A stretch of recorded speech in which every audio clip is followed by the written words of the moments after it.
First impulse was to cook, but I don't expect you to have much of an appetite. So, I did your laundry. Hope that wasn't too presumptuous. No, I appreciate it. Don't worry, I'm not gonna plant myself and make you feel obligated to deal with me.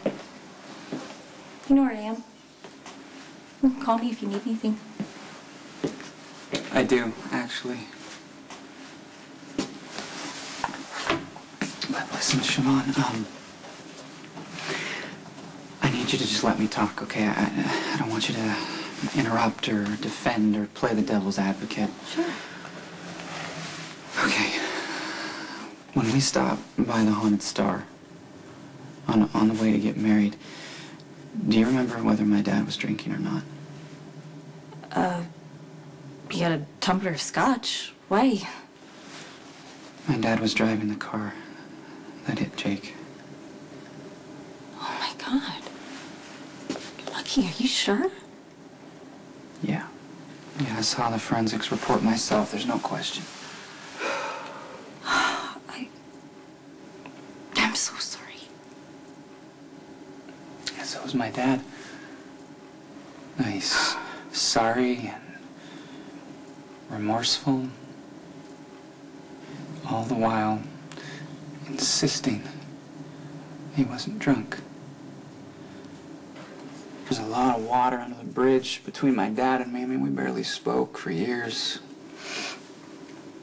Any particular reason?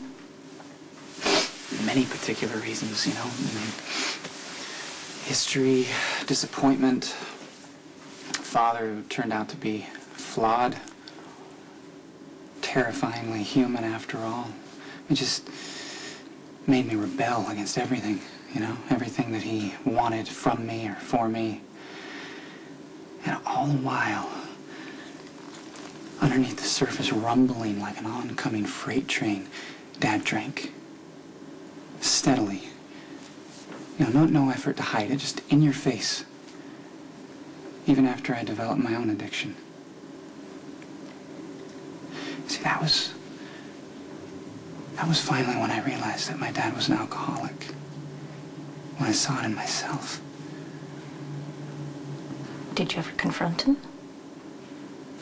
He wasn't interested in admitting he had a problem, and you know, all the time and pain it had taken us to get to a place of peace with each other. It just seemed easier to let it be the elephant in the room that no one talked about. So I enabled him by looking the other way.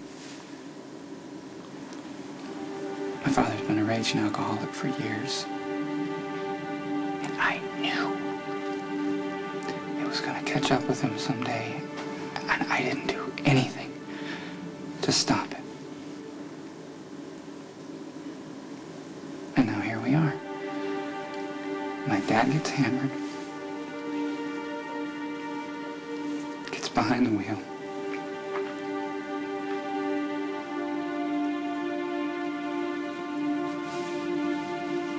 Lucky can't accept the fact. Been too hard on my dad. I mean, this is as much my fault as it is his. Okay, I'm trying to do what you asked and be a sounding board. But I'm not going to quietly listen while you continue to blame yourself for something that was by no means your fault. Jake and Cam were supposed to be with me that night. You know that. I mean, I told Elizabeth that I couldn't take them because we were getting married. Lucky. No, Siobhan, you don't understand. I promised to be Jake's guardian, to look after him. And instead, I dumped him on his overburdened mom, so my alcoholic father... It's one thing to seek answers. It's another to pile responsibility on yourself for something that you had absolutely no control over. The bottom line is that I chose to be Jake's father. And my selfishness set the stage for this to happen.